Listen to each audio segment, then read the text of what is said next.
What's going on, guys? My name is Noah, and I'm sitting here with one of the men that helped me beat depression. Not only did he help me overcome my depression or stay alive through it, but he's continued to play a mentor-style role in my life. And beyond that, he's been a good friend and an advocate. What do you say to people that didn't have much in their mindset to live for before going into what might be more considered a clinical depression? In the event that they get better, when they get better, where does someone go with trying to find purpose and meaning in their life anyway?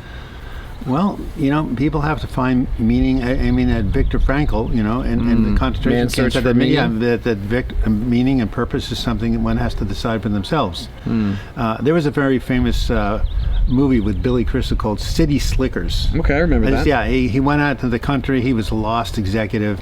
It was one of these dude ranches. I think Jack Palance was there. Anyway, so it was to find out what the hell am I living for, and this Jack Palance held up his finger like this, like supervisors. No, what? This. Your finger? Just one thing. What's the one thing? That's what you've got to figure out. Find the one thing. He was, I don't know how he remember. This was years ago. It just all came back to me in a flashback. Sure. And for him, it was the one thing was his kids. That's what he discovered at the end of the video. So, not everybody's fortunate to have family and children and overt things, but I think we have to do the best to create meaning. And one of the things we can always do is reach out to someone else who's in a worse spot than we're in. And there are so many of them. We were talking about the homeless, situation lately, and one of my closest friends is the brother of my godson.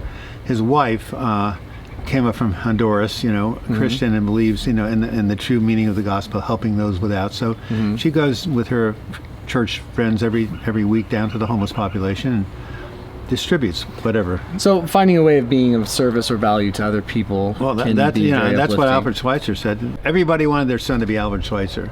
So he gave up he was a great musician when he was 20, and he said, "Screw it! I'm going to go to Africa, become a doctor. I'm going to open up a clinic for poor people who don't have squat to pay for it." And it was a clinic that he opened up in the poorest of poor parts, and he got people to come work for him, and it became the major medical provider of people in that part of it. It's still around. That's cool. So he said something that became quite famous. And what did he say? He said, "I don't know what your purpose will be in life, but I know this.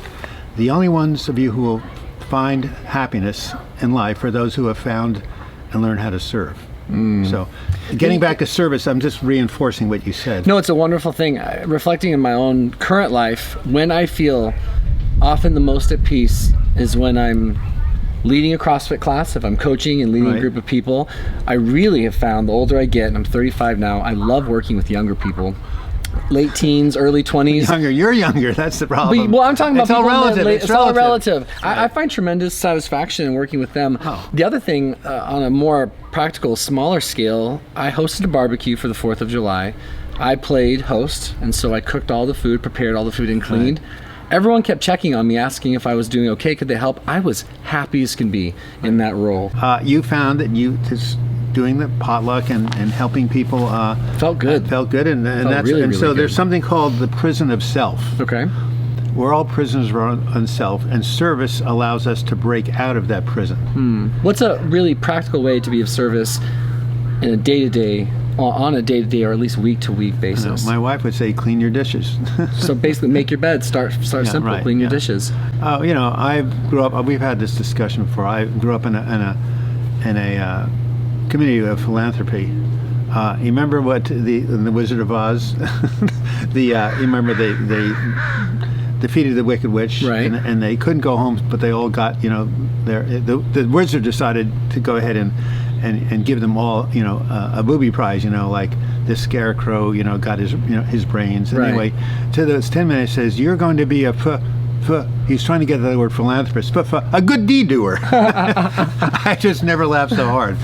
But yeah, so philanthropy is essentially supporting charities, worthy causes. Right. So that was inculcated in me. So we talk about Mercy Corps right here in Portland. Started out here in Portland. The amount of amazing stuff they do is unbelievable. So when I support them financially, I feel it's one way of escaping the prison of self, because I'm turning my attention to people who I don't even know, who are, just struggling for survival, something that you and I take for granted, even though we're kvetching about our YouTube. Our YouTube videos are going down, lose. Watch this video. Watch this video. Tell your friends. Hit the like button. Smash the like button. All right. So much for the advertisement. It was great. I'm pretty sure we just gained so many new followers. We better have. Guys, this is me picking the brain of one of the most brilliant, talented, and... It's too short. All right, I'm going to let him decide. We're going to do another one. We'll do the main one. Okay. Guys, thank you for watching. If you enjoyed Douglas's content, please check out the description below. He has a channel. It's wonderful. It's fantastic. Not only is he a counselor and author. an author and a mathematician. Yes, of course. Yeah, and a super smart dude, but he's been through depression, anxiety, hopelessness, rumination. Oh, overcomingsuicidalpain.com, my greatest and most proud accomplishment. This is my mission, has been my mission for the past 3 years. Maybe Noah and I can do a video on that. It is so preventable and it's so tragic. And so, for another video, but I'm glad you're all here watching, and Noah is, of course, one of the greatest entertainers in the history of the West Coast. So there you have it. Wow, that's a really honest and genuine endorsement. We'll see you guys in the next video. Thanks for being here.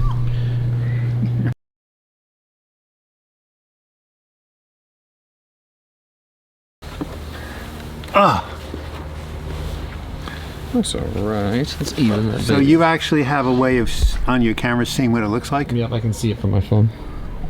But it looks like, okay. You know what you're doing. Enough to where whatever you're worrying about isn't necessary to worry about. That's you know what you're doing, but it doesn't make any rational sense that that I'm in the picture. But obviously I am. You're in the picture, brother. You want to see? That's you right there. God. Stand up straighter. Sit up straighter, Douglas. Should dye my hair.